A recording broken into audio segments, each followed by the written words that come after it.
Hello, Collective. This is your card of the day.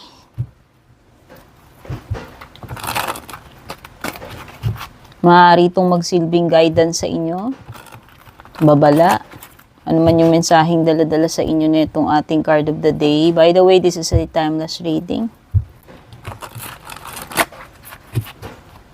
Maraming salamat kung lagi po kayong sumusubaybay sa aking mga readings. If you're new, don't forget to like, follow, or subscribe. Pick tayong isang card.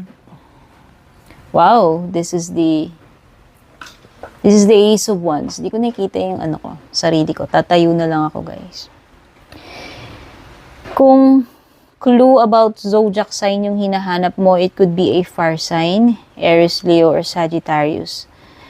This could indicate a new opportunity for you, whether in career, in love life, or whatever opportunity na darating sa iyong way. It could also indicate a start of a new venture. It could also indicate a start ng new relationship, a new connection.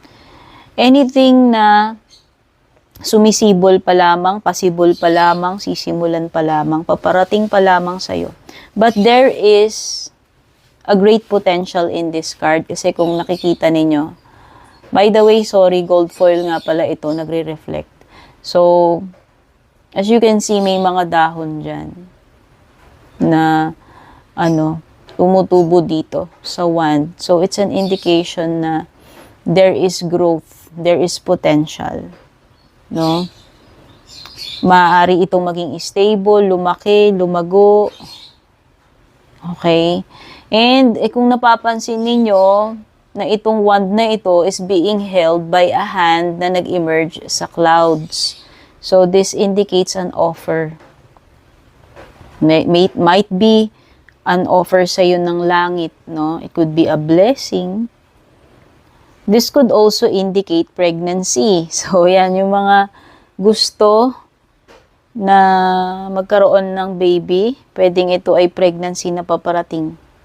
Whether sa iyo, sa asawa mo, sa family.